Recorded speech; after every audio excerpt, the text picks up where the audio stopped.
Oh no, every time! Every Tim! Every Tim! Am I good? You bet we recorded this reflected 10.8. That is your pal Peter. I made that using my computer. Pete's a musician. Welcome to DnDTime Talks, where we discuss all things Dungeons and Dragons. I'm your bow tie host, Pete. And I'm your not bow tie host, Jeremy. I'm your beard host.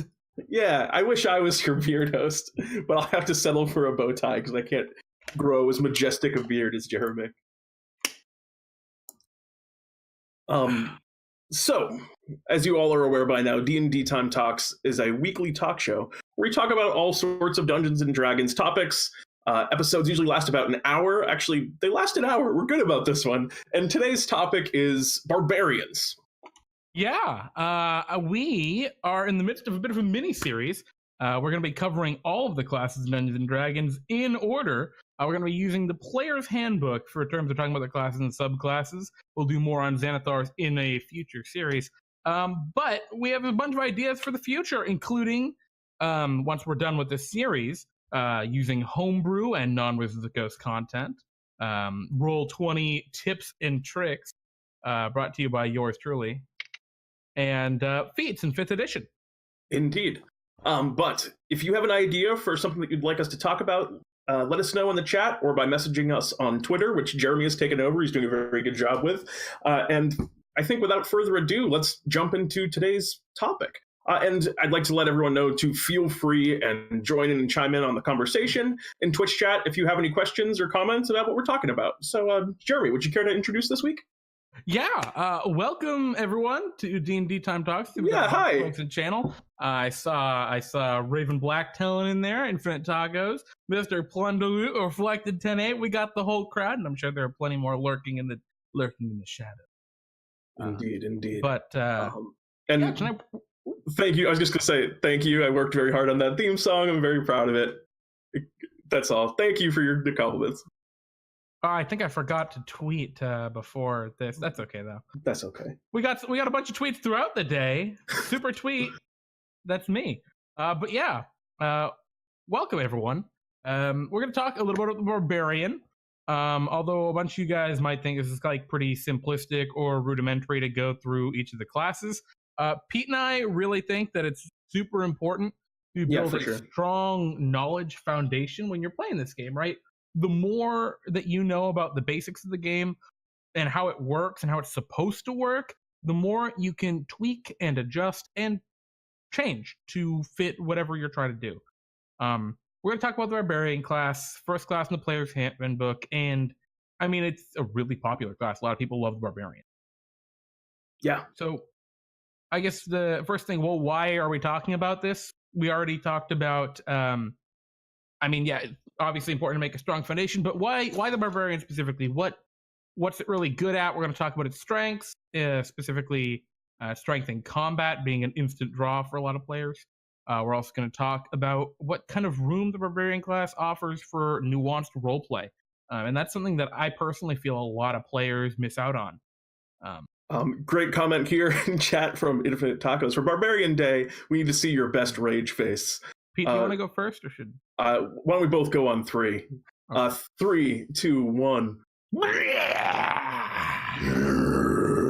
Oh God, my face is real bad.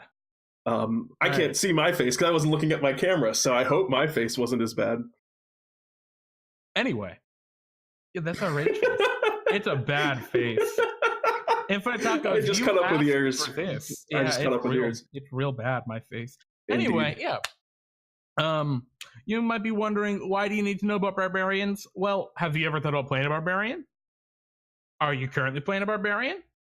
Do you not want to play a Barbarian? Because if you don't want to play a Barbarian, that means you don't understand Barbarians, so you should also watch this video. So really, everyone watch this video. Pay close attention to our ancient Barbarian secrets. I got a 5 out of 7 on those faces. Thank you, Raven Black. That was really sweet. That's a lot higher than I think we deserved. Yeah, I didn't deserve that. I deserve like a 1.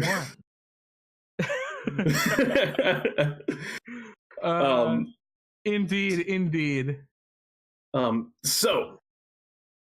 No one screenshot those, please. Well, Please just don't go through into the VOD and take pictures of those faces and post them everywhere.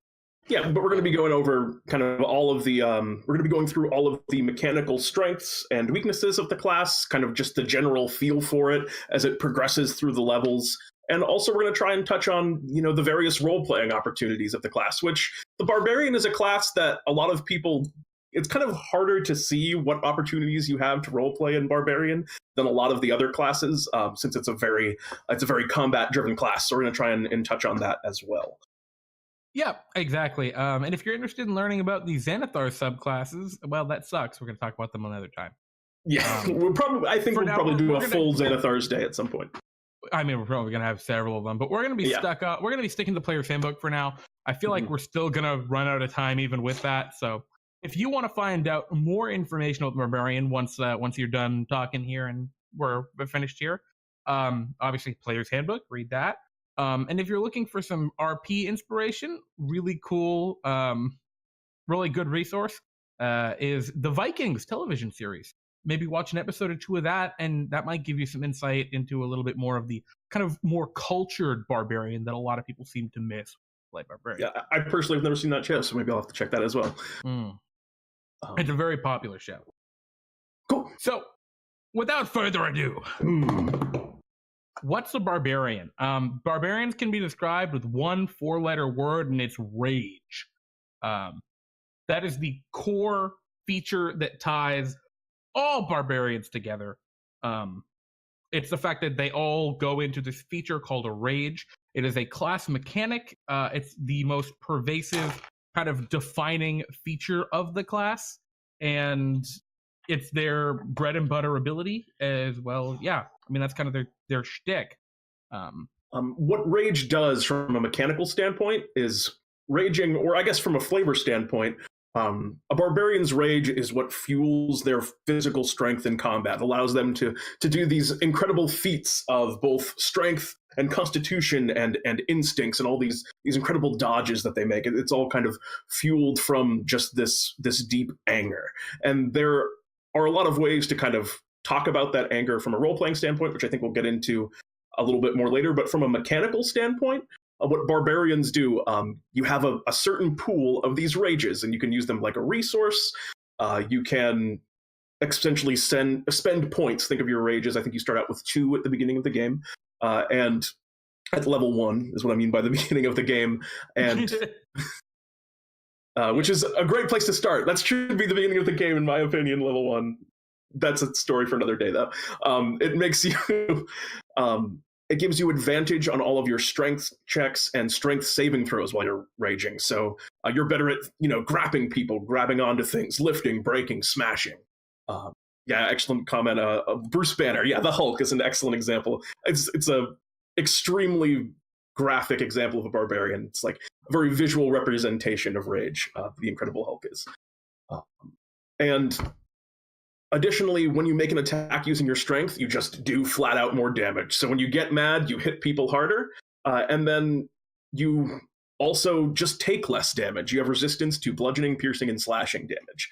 So while you're raging, just attacks that hit you, you just don't even feel them. You just shrug them off and just plow into battle and cut through all of your foes with relative ease. Yeah, and I mean, the biggest parts, when you're raging, you are stronger, you're more brutish, and you're tougher. Like Pete was saying, resistance to damage is a huge mechanical boon for your character. The stronger is represented by an advantage on any strength checks or strength saving throws. And more brutish, you just deal more damage. Every time you hit people, you hit harder. We had an excellent comment in chat a little bit from Cosmic Knight talking about his barbarian prince, who's a fire guy who kind of is a smart barbarian who breaks the mold a little bit. We're going to talk about that a little more, about breaking the mold for barbarians, because yeah, there is a very stereotypical barbarian that people kind of realize.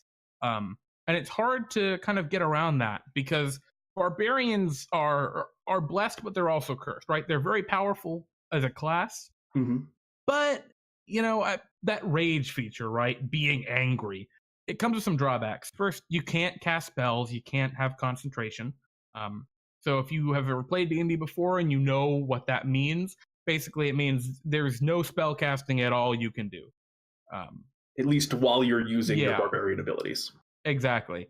And because rage is such a core feature to the class, it basically means if you're being a barbarian at all, you're not using spells, with rare exception.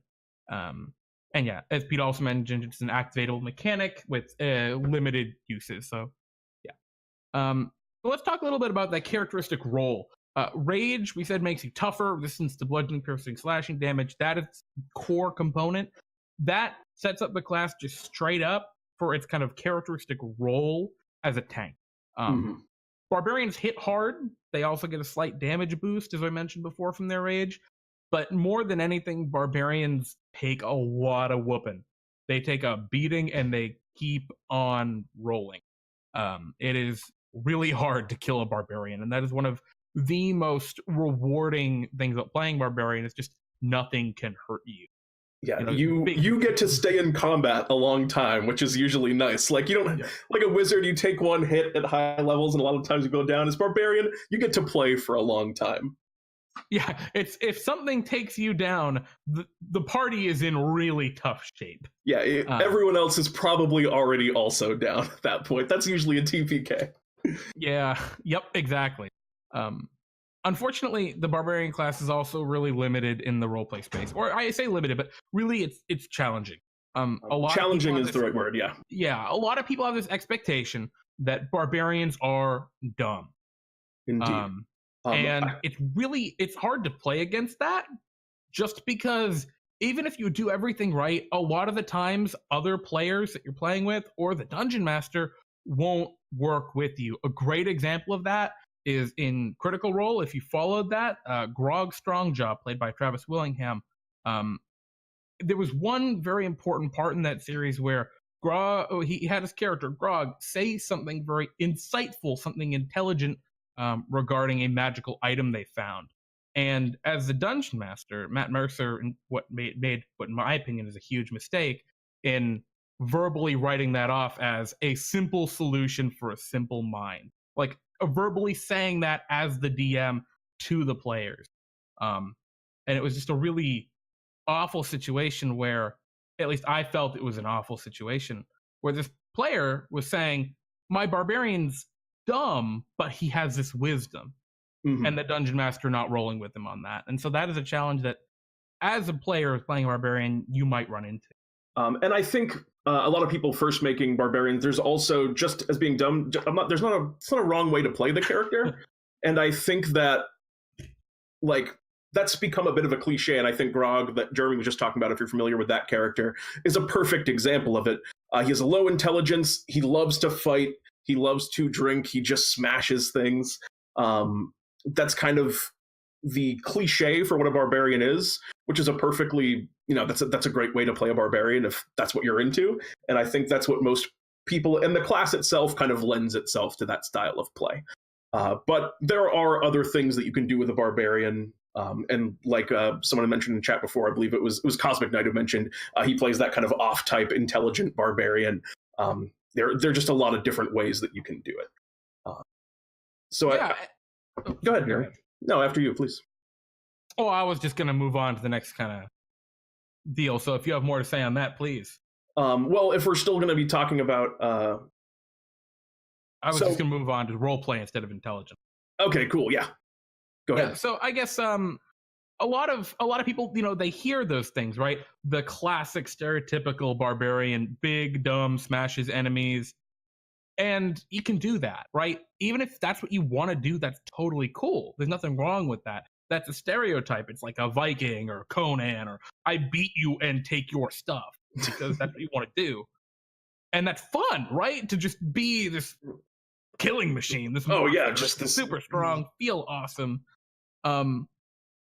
Like you might want to destroy your enemies and literally eat their hearts after because you think that's brutal and that's cool. And it is brutal. It's also metal. But the question is, you can turn that into an awesome role-playing opportunity for yourself too. If you just ask yourself, why does my character do this? if your character goes and kills people and eats their hearts after, and your only reason for why you do that is, well, it's because I'm a barbarian, I'm a big brutal monster. That's you can say that, but you're really missing out on the opportunity to turn that into a great role-playing reason. You know, you could say, because in my culture, the strength of a man is held in their heart, and it is the greatest respect for your foes to consume their heart and carry on their strength. Like, which is radical, for the record, Jeremy. Yeah. That's an awesome character idea. Yeah, exactly. And like, I mean, that's a character I'm playing right now. Actually, it's a barbarian. Funny, people are talking about the barbarian. Oh, the barbarian. His name is Snorri, and he is a Viking. It is a Norse mythology game. I think it's actually kind of dying, which is unfortunate. But you know, he kills his enemies and he mixes their blood with honey and drinks it, and it is the mead of poetry from Norse mythology. Whereas that man drank the blood of a god mixed with honey to learn poetry. And this is a way that I've tied this Norse mythology into a character concept to do something horrific and brutal, but really make it mean something more. And a lot of people, like, that's the kind of next step, right? When you're tying it into the mythology of the world. But as a first step, you can just come up with that, any sort of reason to do whatever you want to do. I think along a similar line, a great place to start when I saw that too. Raventail in chat says, hearts are an excellent source of potassium. You need to keep your strength up in battle. Which I think, as a slight side tangent, gives me an excellent nutritionist practical barbarian, which I'm now very into as a character concept. But the nutritionist cannibal. So someone please make that barbarian. But I was going to say that the rage feature, I think a great place to start when looking at your barbarian is you have this mechanic where the class kind of assumes as a character, they tell you something about your character at the beginning of it when you pick them. You have rage. You are angry. What are you angry about? What is your rage? I think that's an awesome place to start. And I've seen this done in a lot of really creative ways. I mean, I've seen it done, like Jeremy was saying, where it's just kind of like, I just am angry and I smash things and I like violence. But there are a lot of different ways to think about it. Perhaps your anger is, I've had someone play a barbarian where their anger was sort of repressed childhood memories that would come to the surface. Like when they were in battle, they would remember all of these awful things that happened to them and just go into a blind fury. Different kind of subclasses, be it I think we'll get to these a little bit more in detail later, but the Berserker or the Path of the Totem Warrior. Perhaps your rage is more kind of spiritual in nature, where you are channeling the strength of your ancestors, or you are channeling the strength of some kind of spirit totem, as it specifically is in that subclass. But think about what your rage means to you. Are you raging just because you're mad about something? Are you raging because you like the feeling of letting yourself let go? And raging against the machine? Excellent question as well. And you should be raging against the machine if you're not. I feel like barbarians are the opposite of the machine. Yeah, I mean, definitely. That's the polar opposite. There's like nothing I can picture a barbarian doing more than like hating robots and smashing them. But yeah, I mean, the big reason you really need to ask yourself these questions if you want to have a rich roleplay, a rich character with lots of roleplay opportunities as a barbarian, is because the class does not give you a lot to work with. Of all the classes in the player's handbook, the barbarian has some of the fewest tools to really make your character rich. It doesn't give you a lot of toys to play with in the role-playing kind of situation. Absolutely. And again, it's up to you to take what they do give you and figure out how to make it your own and how to make it cool and interesting. Yeah, and I think actually this is about time where we should probably start stepping through, well, what do you get, right? If you don't get a lot of role-playing tools, well, what do you get as you play the barbarian? So before we jump into that, we're going to mostly focus on the first 7 levels here. This is probably the case for most of the classes we're going to do. Yeah, there might be a few classes where we talk about the higher levels in a lot more detail. Like I think the wizard we'll probably talk a lot about because it's the wizard. But yeah, we're going to talk about this first 7 levels, and that's because for the sake of argument, we're going to just assume that the vast majority of all D&D campaigns last about to level 7. You know, they either end before level 7 or, you know, that they get there and things just kind of drift apart. Yeah. And this is something that, you know, they've talked, Jeremy Crawford and Mike Merles have talked about on Twitter. But for the sake of argument here, we're going to assume that that's true. And on a kind of another side note on that, it also, I think in both mine and Jeremy's opinion, the beginning levels of every class are where the game is the most balanced. Up through level 7 is where the game kind of works the best. Yeah. Sorry, I cut you off. Oh, no, it's all good. So just as a very core overview, yeah, exactly, Raven Black Talon. Drama bombs nuke the group. Dungeon masters get bored and can't do it anymore, or they just want to play. People get bored of their characters. I mean, there are a lot of reasons why games end before level 7, or around then, especially because a lot of games start at level 1. And yeah, I mean, they're just or the dungeon master's like, all these creatures have been too easy for you. Let's throw like a bigger creature, and then he kills the whole party. He or she, they kill the party. You know, things happen. But yeah, drama bomb, the truest enemy in Dungeons and Dragons. But anyway, the Barbarian core class, in those 7 levels, you get 7 core features. You also get your 2 kind of your primal paths, which in the player's handbook, you have 2 options. They are the Berserker and the Totem Warrior. We'll talk a little bit about each as we kind of step through. At first level, we've already kind of talked about Rage. That's the first feature you get. You get that right at level 1. Because you get it at level 1, it is like, it's the core defining feature of the class. Things you get at level 1 in classes, those are the things that say, this is what you do, more than anything else in the game. So you get Rage at level 1, well, shit, you're going to rage a lot. The other feature you get at level 1 is Unarmored Defense. And you might think, what, does that matter at all? But it really does. For a lot, it's actually super, super important, shaping how the Barbarian plays. Mainly because Barbarians' Unarmored Defense, which a lot of classes have Unarmored Defense, but Barbarians, it sets their armor class. And what it says is, as long as you're not wearing armor, your armor class equals 10, plus your dexterity, plus your constitution. And those are your bonuses to those 2 stats. And because of that, right now, okay, so your armor relies on your dexterity and your constitution, and your attacks rely on your strength.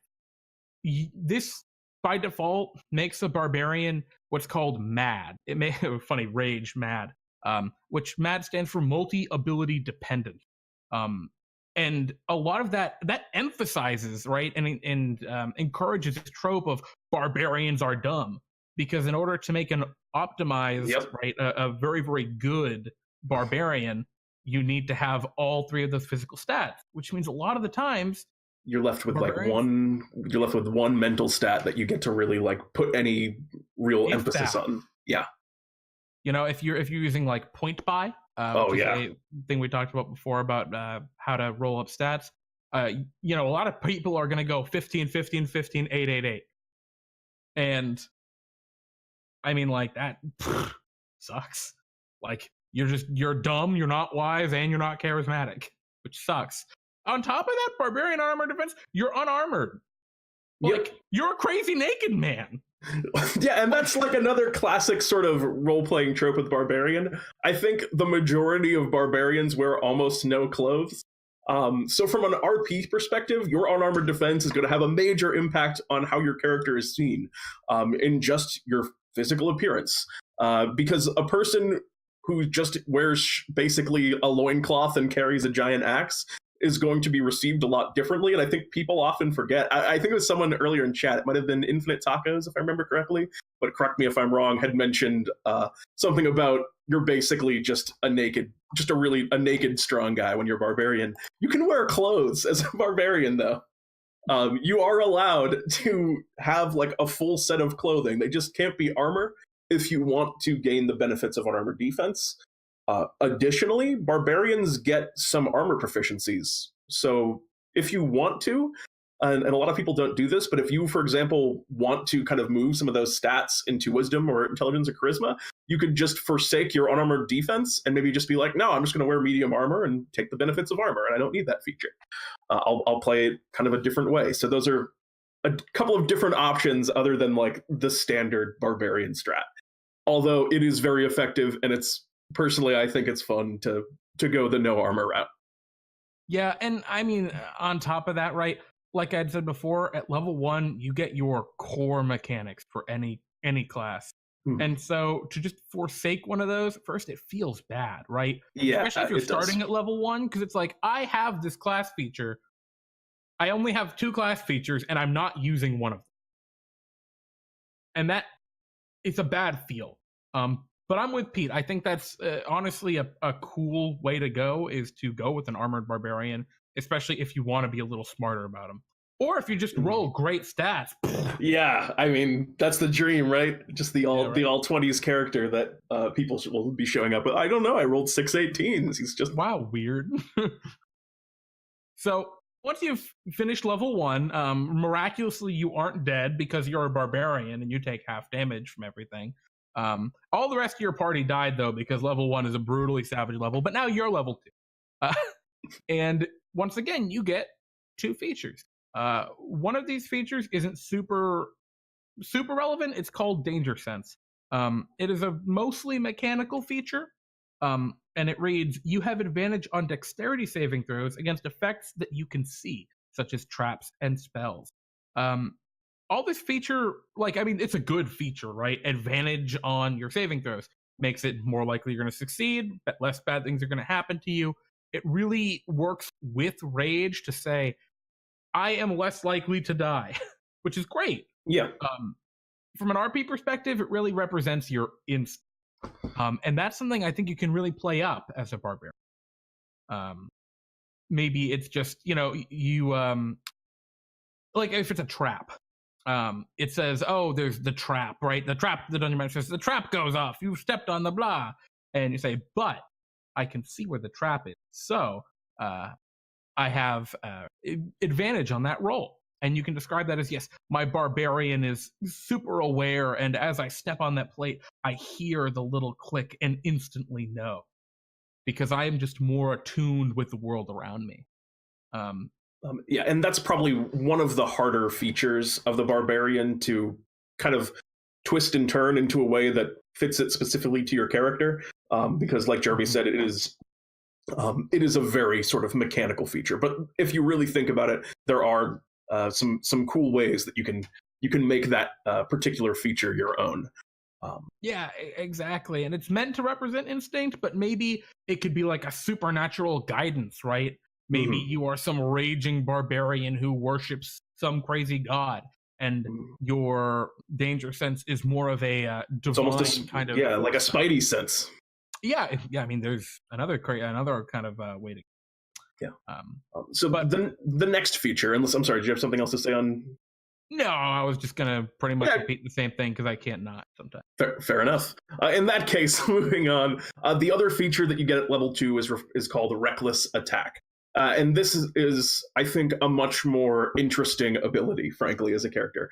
From a role-playing standpoint, what it represents is you are putting everything you have into your attack. You are swinging for the fences, and in doing so, you are leaving yourself open to future attacks from enemies. So from the mechanics of that are, you can choose to gain advantage on an attack, but until the start of your next turn, all attacks against you will have advantage because you've left yourself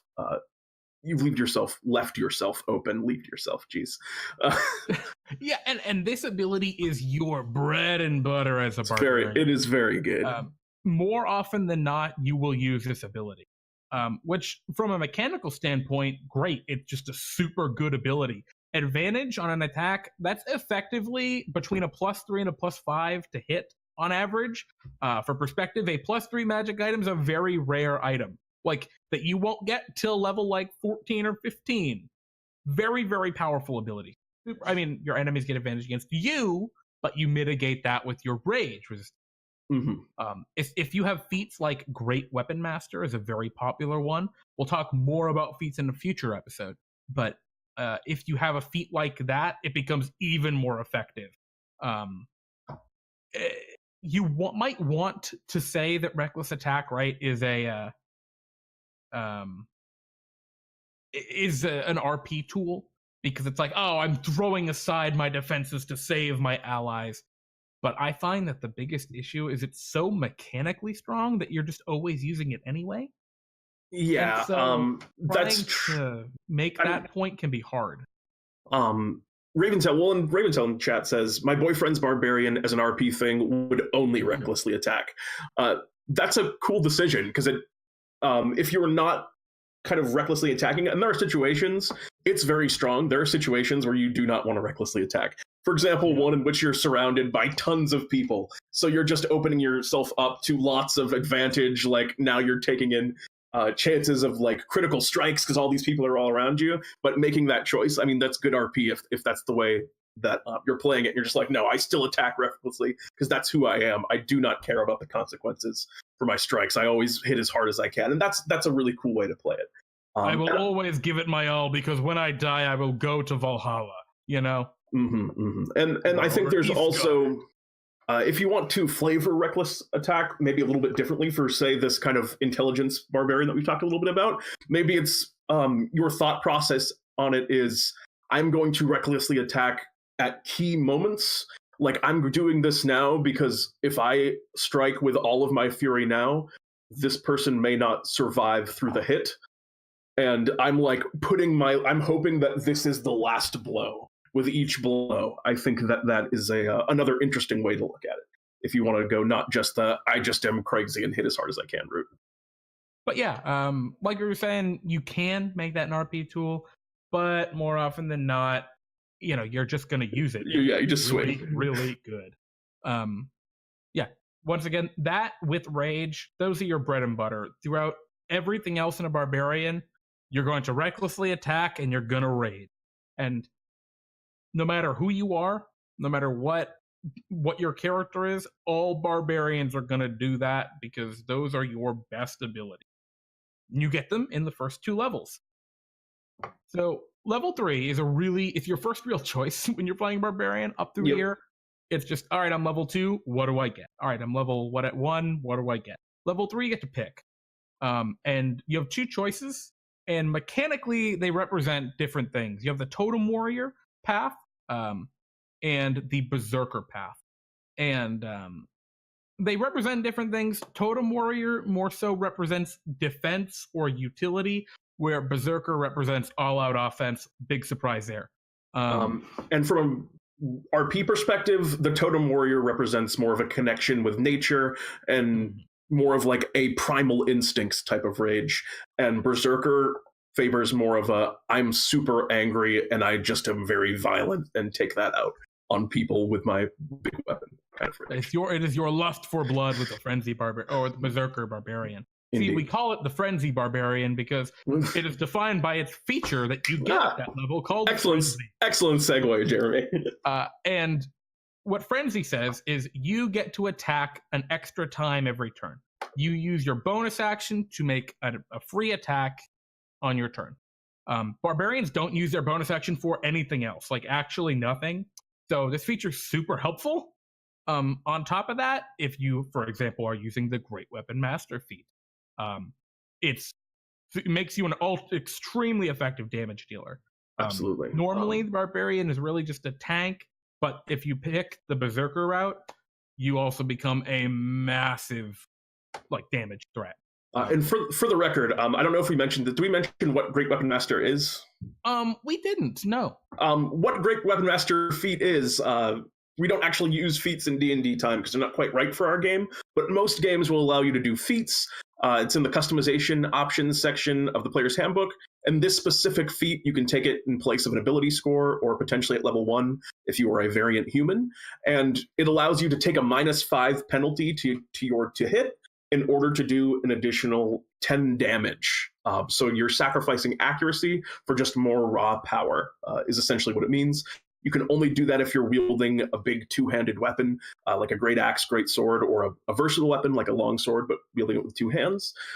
And it also gives you a feature where if you reduce someone to 0 hit points with an attack, you can make a bonus action attack again. So it's if you get a kill with your great weapon, the idea is it's almost kind of like it's a cleave through, like you're slicing through and hitting something else as a bonus action. So just that for context, because I think we'll probably talk about Great Weapon Master a couple other times. Yeah, and I mean that's the bread and butter of that class, right? It's taking that extra attack, doing more damage. It is even better with reckless attack, right? It goes with your other abilities, and that's great. That's all that really need to talk about the Berserker path, but let's talk a little bit about the Totem Warrior, because the Totem Warrior really gives you a lot more options. With the Totem Warrior, let's say you take that path, it gives you some RP tools. The flavor text in the book says, as the Barbarian accepts a spirit animal, as a guide, protector, and inspiration. In battle, your totem fills you with supernatural might. Already oozing with flavor. This is the Barbarian if you want to be communed with nature and like be more of that wise kind of spiritual barbarian. And a lot of people would tell you that there's only one option when you'd play Totem Warrior. They're wrong. There are at least 2 options if you want to be mechanically good. But there are also other options in the class to pick from. So when you pick your primal path, when you pick the Totem Warrior, you then get to pick what your spirit animal is. The 2 arguably best, right, in terms of most DPS, best in combat, are the bear and the wolf. Yes. Bear Totem, which we see a call out in chat right away from Mr. Plunderloot. Bear Totem, yes. Yep. What the Bear Totem does is it takes your rage feature and it says, not only are you going to resist all physical damage, you're going to resist all damage entirely. You have the endurance of a bear. With the one notable exception of psychic damage. Which, just going to emphasize, like, even Wizards of the Coast has to reinforce that trope that barbarians are dumb. Which mean. It's just really mean, Wizards. Bad design. Don't do that. Stupid. But anyway. Yeah, so that's the Bear Totem. You have resistance to all damage while you rage. And that's my spirit animal is Magikarp. Nice. Nice, Raven Black Talon. And then the other one is Wolf. And that says, while you're raging, your friends have advantage on melee attacks against any creature within 5 feet of you that is hostile to you. The spirit of the wolf makes you the leader of hunters. That is really cool. From an RP perspective, that's awesome, right? You're not just a raging barbarian. You're actually like a focused hunter. And that's really cool. That's a different direction. And that's very much out of the norm that a lot of players have. If you have like a rogue in your party already, that makes the wolf an incredibly good option. If you have a rogue and another melee character in the party, I would say that the wolf is better than the bear in that situation. And if we're talking about players' handbook, that's a hostile. I'm fighting words right there, but. I mean, I'm not going to get into the semantics of which of those is better, but I am going to talk about which one of those is not as good, and that is the eagle. That's the other one that's in the player's handbook. There are a couple of other totems that are in Sword Coast Adventurer's Guide. I don't know if there's totems elsewhere, but what the eagle totem does is, while raging, you gain a flying speed equal to your walking speed. But you can only do it for like a second. So if you end your turn in the air, you fall down. It's really cool. I think it's fun, and I can definitely imagine a character that would use that and really make it their own, and kind of doing these things where maybe they're like their strategy is they'll eagle totem rage and just jump over the fray to like all of the backline characters that are like behind, going after the casters and stuff like that. So I think that Pete, that's not what you get at level 3. That's a higher level feature. Oh, is that? Oh, I'm sorry. I read the wrong one. Never mind. That seems really level 3. I thought that seemed really cool too. Yeah, my mistake. Cool, but you don't get that one till later. At level 3 for the eagle totem. Instead, basically what it says is while you're raging and not wearing heavy armor. So again, big restrictions on like you have to have unarmored defense. that I'm not a big fan of, but it says other creatures have disadvantage on opportunity attacks against you, and you can use a dash action as a bonus action. The spirit of the eagle makes great. you into a predator who can weave through the fray with ease. It's just not that good. I mean, disadvantage on opportunity attacks is nice, but if you're using your reckless attack, that's just going to be regular attacks for opportunity attacks. So it's not.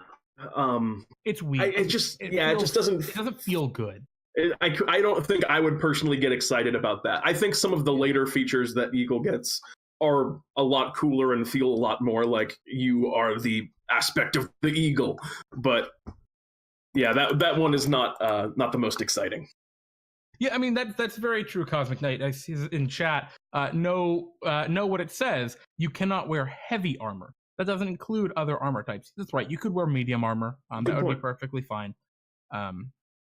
So that's fair. You can still do that.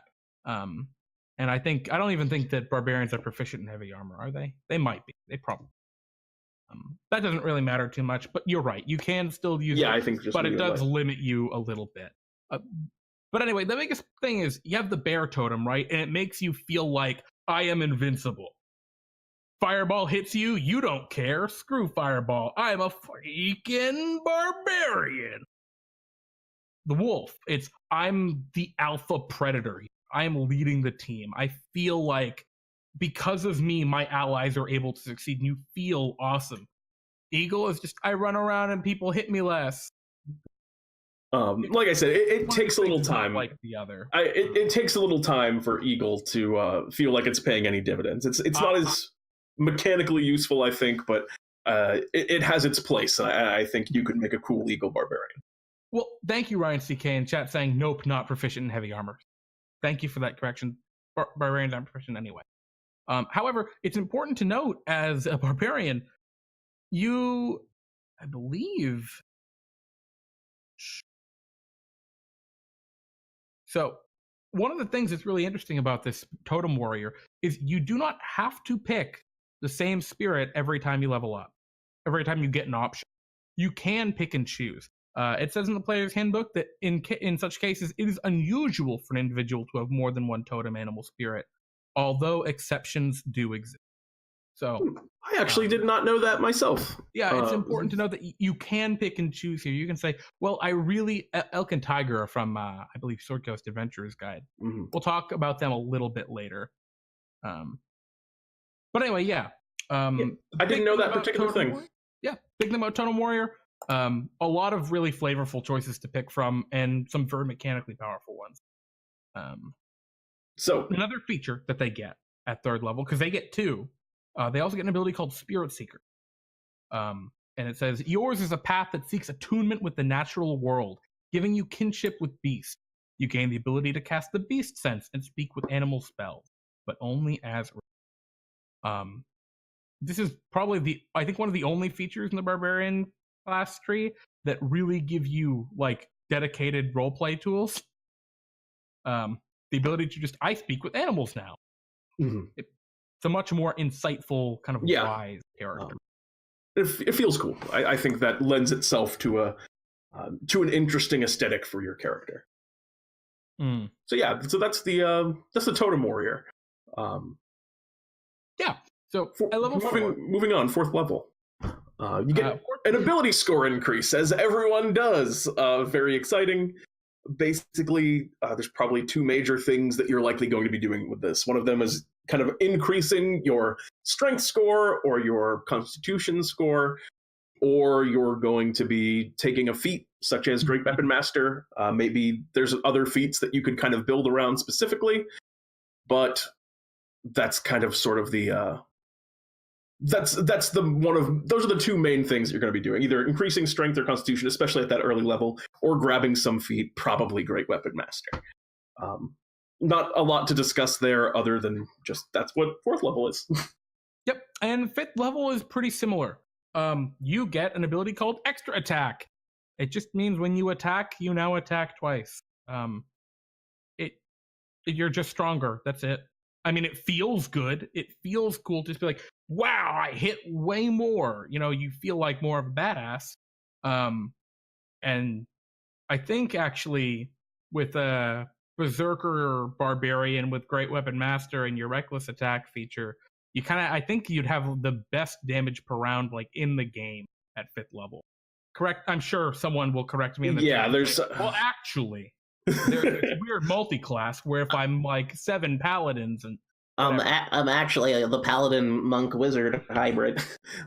Oh yeah, monk. I forgot. The monk probably has something that makes it ridiculous, but regardless, you get a lot of power. Really hard. Yeah, you get a lot of extra power at level 5. It doesn't really change how you play. It just makes you better at the things you are already good at. Yeah. Xanderel in chat. Remember when Kurogan reached level 5? You see, that is when he. You see the key difference. The key difference between Kurogan at level 4 and Kurogan at level 5 is that Kurogan was attacking twice now instead of twice as much. He's twice as powerful. That's pretty much it. Class. Yeah. It feels really good. You get another feature called fast movement. It just you run 10 feet instead of 10 feet faster, which like whatever. It's not really a big deal. You're just a little faster. It's just nice. Too much. So 6th level is where I think we get back into the interesting stuff again, and that brings us back to what you picked for your primal path. If you picked the Berserker, the feat that you get is called Mindless Rage. Essentially what it means is that while you're raging, you cannot be charmed or frightened. Those effects, when you go into a rage, are suppressed temporarily for the duration of it. It is good. It shores up a weakness that the Barbarian had, which is it's really easy for like a powerful wizard to beguile the Barbarian and make them do kind of wisdom saving throw sort of things, and either like take control of them and make them attack the party, go mad, and Crown of Madness kind of spell, or just a basic frightening spell. And this shores up that weakness completely. It just negates it. It just takes it away. Yeah, prior to level 6, if you're playing a Barbarian, you come up against like any sort of fey creature, and it's like, oh god, I'm going to kill my friend. Like you don't rage in that situation just because you don't want to be stronger, which is a weird situation to be in. But then the other path is the Totem Warrior, and they get a feature called Aspect of the Beast. Once again, they get to pick from the different spirit animals. And again, like we were saying, we're going to focus on the player's handbook. So that's Bear Totem, Eagle Totem, and Wolf Totem. With the Bear Totem, you gain the might of a bear. Oh, wait, that sounds cool. Your carrying capacity, including maximum load and maximum lift, is doubled. And you have advantage on strength checks made to pull, lift, or break objects. Oh, push, pull, lift, or break objects. Okay. Mechanically, this is a really weird ability because it's like it mostly relates to the encumbrance rules, which a lot of people don't even think about using. Yeah, that's a whole rule set that mostly gets ignored, and I think the vast majority of people's games. Yeah, and for RP, it's like you're stronger, but you're already stronger because like when you go into a rage, you get advantage on those strength checks. So it's just okay. It saves you a rage sometimes. It's cool, but I don't see this as a big change for your class if you go with that. There are situations where that can be super useful, right? Like, oh, the door is blocked by a fallen statue. I'm strong as a bear and I will lift this statue and throw it out of the way or whatever. Yeah. Or the door is falling and I will hold open this giant stone door. And I mean, also in defense of that particular bear feature, Jeremy, sure. I would like to point out Lurk. No, let's not talk about Lurk right now. Lurk was an abomination. Just a quick side note on the Lurk was a character that Jeremy once made that had basically was designed to take the absolute maximum amount of carrying capacity that one could have and use it to pick up things like buildings and throw them at people. Yeah, Lurk could carry like 8,000 pounds. It was, super casual. Jeremy is what one might call sometimes a min-maxer. Oh no, I'm a dirty min-maxer. Anyway, that's Lurk. So it's possible to do some cool stuff with the bear totem. Absolutely. The Eagle Totem is the next one. You gain the eyesight of an eagle, radical. You can see up to 1 mile away with no difficulty, able to discern even fine details, as though looking at something no more than 100 feet away from you. Additionally, dim light doesn't impose disadvantage on your wisdom perception checks. Pretty cool ability. It's a lot. I think it's a lot cooler in theory than it is in practice in a lot of places, because you have that kind of you have that mental image of almost a Legolas, what do your elf eyes see kind of thing. You're standing up at a high point and you've seen everything around you and you're able to pick out all these small details. In some cases, it's probably a good idea to work with your DM and discuss what your expectations are for this ability and how useful it's going to be in the campaign and what you're going to do with it. But from just a flavor standpoint, and I just think it has a lot of potential as a move. It just depends on whether or not your DM is going to buy into it and have it work the way that you want it to. Yeah, like Pete was saying, that's an ability that can kind of befuddle dungeon masters. They don't know how to deal with that. Yeah, it can just be very strange. You know, it's like, oh, I can see perfectly for a mile. And they're like, what? Yeah. So yeah, just kind of talk about how that's going to actually be done practically. Speeding. I was just going to say, speeding through. I was just going to go to Wolf, so you can grab it, Jeremy. Yeah, last is the Wolf. You gain the hunting sensibilities of a wolf. You can track other creatures while traveling at a fast pace, and you can move stealthily while traveling at a normal pace. This is like the only one of those options that actually has like strong RP kind of situations. You're fast and you're quiet, right? It kind of is doubling down on that predator, that predatory aspect that you saw in the wolf previously, level 3. I really like this ability. That's all. I mean, I just think it's really cool. I think if you're really playing up that I am the apex predator, I am the pack lord hunter guy, I think it's a really neat feature. Yeah, I agree. That's all. I feel like I can't point to anything in particular you could do with it, but I feel like you could do a lot with it just in terms of if you're going for it's a good tool. It's a good tool. So the last thing or I guess not the last feature, but the last of the 7 features, the 7 levels worth of features we're going to talk about, you get at 7th level. Feral Instinct is the name of the ability, which gives you advantage on initiative rolls. Additionally, if you're surprised, you can act normally, assuming you're not incapacitated, if you choose to enter into a rage on that turn. So if a bunch of things ambush you, you can just instantly get mad and you ignore essentially the effect of that ambush, negating that advantage. So it is mechanically, you have advantage on initiative, so you kind of go first, which is cool. It's not a ton of RP flavor. I think one thing that does give it some RP flavor, and this is something that we haven't talked about much, but I think this is what makes a barbarian fun for me. And that is really getting into describing the manner in which you fight. I think a lot of people, when they're RPing a barbarian, will just kind of put dice on the table. It's like, I attack this thing twice with my axe. But personally, I really like to think about how I'm actually swinging my axe in the given moment. Like, how do I approach the creature? Am I like trying to like slide up from underneath them and like attack overhead? Am I like pushing the axe into them from the side or trying to push them off balance, interrupt their footing in some way before I swing? Or am I just reckless attack, swing for the fences, Babe Ruth? Apparently my mic is having issues. Yeah, Pete, you're kind of a little bit, not a ton. Am I in a better place now? Okay, I'm in a better place now. So I think there's a lot of fun in playing a barbarian there, is in really just kind of reveling in combat, which is where you shine the most. And I think Feral Instinct gives you some leeway in that particular regard, because you get to go first. If you're the first person to attack, you kind of get the ability to dictate the feel of the combat in a sense. You get to open things up. It's like the most exciting attack of combat is the first one. You're really breaking up. Oh man, let me try disconnecting and reconnecting. Sorry about that. Yeah, but I mean, to emphasize what Pete was saying, right? It's going first is a huge deal for Barbarian. Mechanically, you put yourself between your enemies and your friends. That's a huge deal for them.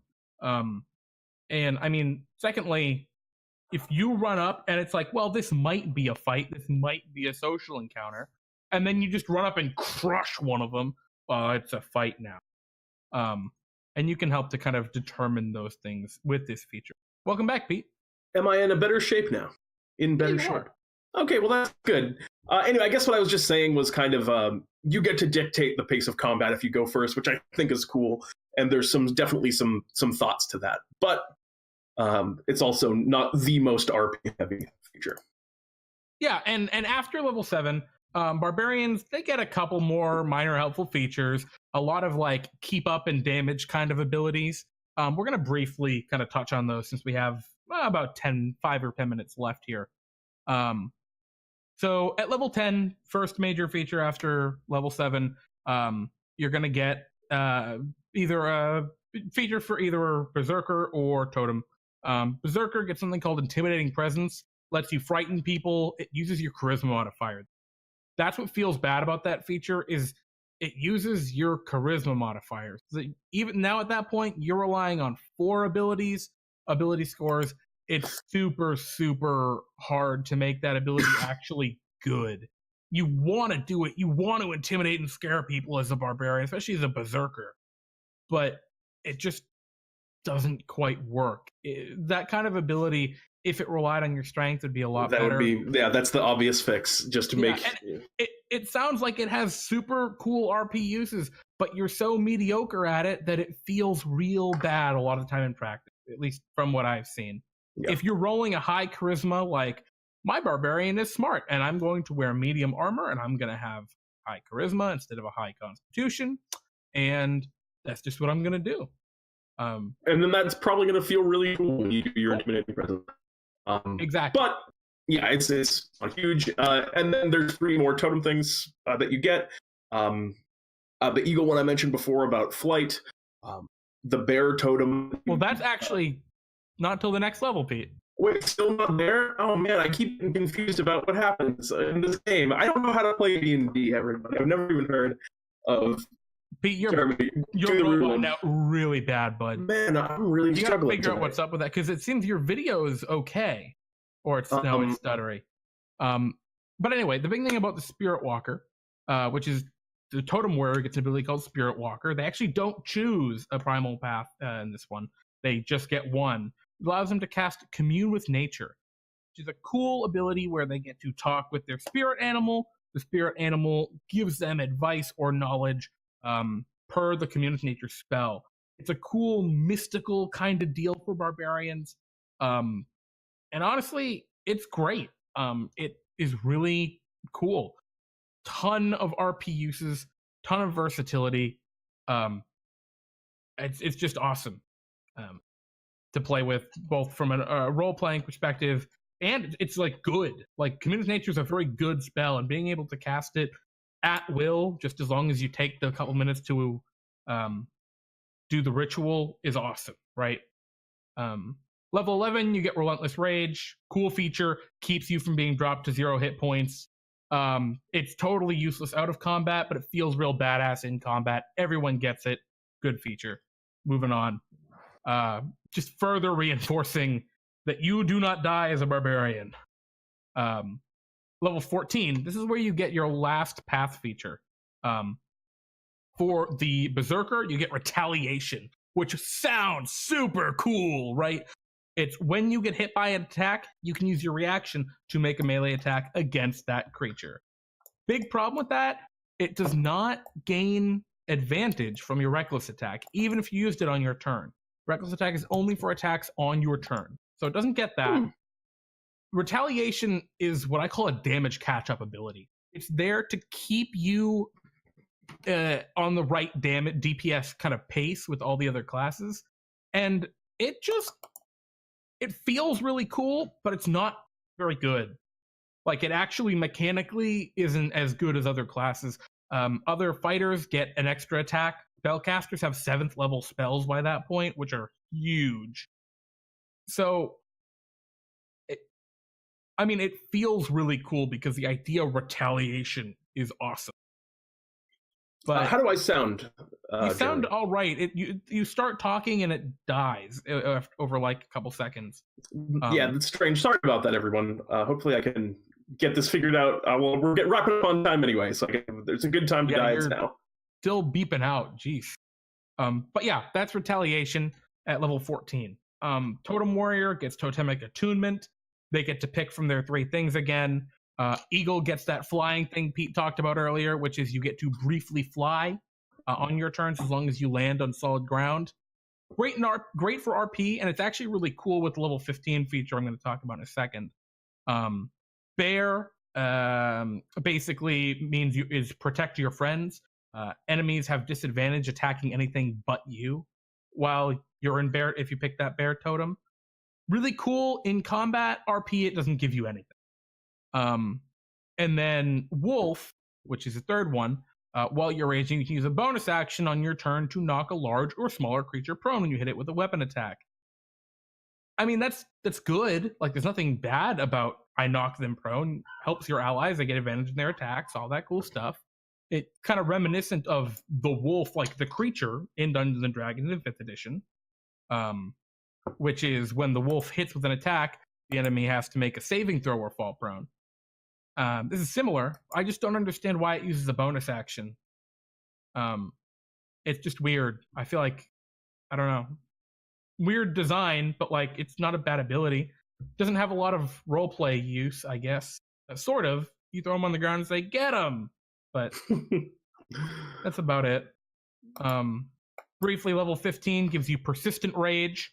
The coolest feature in the class, I think. And it's your rage is so fierce that it ends early only if you fall unconscious or if you choose to end it. I mean, Bruce Banner, that's my secret. Oh boy, that's my secret. I'm always angry. I'm really into this Bruce Banner that says that's my secret. That's my secret. And I mean, that feature, you can always be in your rage, works really well with level 14 Eagle feature, which is you can fly while you rage. It's just you can always fly. It's just really cool. You just have to land on the ground after every turn. Big jumps. Yeah, Raven Blacktown. What is using for a mic? A potato? No, it's not his mic. It's Discord. I have really bad internet. Yeah, really good for a streamer. Yeah. And yeah, we see in chat Infinite Taco saying the Xanathar's Pass are the Ancestral Guardian, Storm Herald, and Zealot. They all have a ton of really cool features and cool flavor. And yeah, they definitely do. We'll talk about those when we get back around to Xanathar's.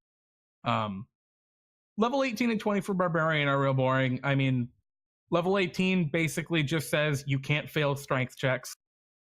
Great. Mechanically, in combat, you grapple the enemy because they can't escape pretty much. And out of combat, I mean, it's just you're already super strong. You're already not going to fail your strength checks because your strength is amazing and you have advantage on everything. But now you extra aren't going to. And then at level 20, your ability scores increase above 20. You become superhumanly strong, yada, yada, yada. We get that. We already knew you were super strong. The reason I don't like these features, they're boring, especially for capstone features. They're just making you better at stuff you're already great at. You were already the best at, specifically. So it's just like, we get it. You're the strongest. Cool, though. It's cool though. It feels cool. I think it's one of the only ways in 5th edition to have an ability score above 20. Which makes you feel like a badass because you're like, well, I'm stronger than the strongest person. You are superhumanly strong. You're stronger than many giants at that point. But yeah, it's not super exciting. It's just exciting is kind of I have this whole new tool. Yeah. So that's the Barbarian. Let me know if I become unlistenable again, and I'll stop talking. But yeah, I think that's pretty much it, Jeremy. We're kind of out of time at this point. Yeah, we are out of time, so we're gonna cut this loose. You guys won't hear any more of our secrets. However, next week we're gonna be back with the Bard. So that will be a super exciting episode, I'm sure. Everyone make sure to be here or not be here if you really don't want to, but you should be, because otherwise you're not here, and that's a bad. There's like tunnel. It's crazy how much more there is to talk about. I'm already thinking about it. Like, there's so much more to the bard and to all of the spellcasting classes than like the barbarian. It's gonna be hard for us to fit this into the hour. Yeah, but we'll figure it out. I cannot imagine an hour on bards, but we will see how it goes. Yeah, we'll figure it out. I think we're gonna have to be a little more general on it, given it that, or I think we need to go into a little less detail than we did here. But regardless, if you liked the stream, please follow us. Apparently follows actually mean a ton on Twitch. Go figure. And yeah, thank you for our 5 subscribers. Thank you for our 5 subscribers, and thank you everyone for following and for being here tonight. We love you guys. We're finally starting to get into a groove here. Infinite Tacos, I don't know if you subbed while we were actually streaming. I think you are a new subscriber, so welcome. If you had subbed before, I apologize, but I missed it. So I'm going to thank you now. Thanks a lot, man. And I think that's about... Oh, actually, wait, I reflected 10-8 as well, right? Oh, man. Thank you. All these people. And yeah, if you like what you see here, or if you have any ideas for what you want us to talk about in the future, let us know here in the chat, or pop onto the Discord and let us know in the suggestions channel. Indeed. Yeah. Sorry about the technical difficulties that I guess I'm having here at the end. We will get those short up for Friday and next week, I can only assume. I'm going to go out on a limb and say 100% chance, no issues again. Well, it's funny. You're great now. Oh, well, that's good, at least. So yes, I'll also say thank you so much to everyone. We love you very much. And want to wrap up, Jeremy? Yeah, and of course I say that and Pete's mic dies, but that's all for tonight. Stop by Friday for Pete and Jeremy's D&D Time, our weekly one-off adventure series where we run 3 1 to 1.5 hour long adventures set in our crazy, fantastical world of D&D Time. And then we'll be back next week to talk about the Bard here for D&D Time Talks. So, yeah. Thanks, everyone. I guess that I'm Pete. And I'm Jeremy. And this is DnDTime Talks. Yeah, I wasn't going to do that one, Pete. I mean, I guess you might not even understood what I said anyway. Goodbye. Bye. Goodbye, everybody.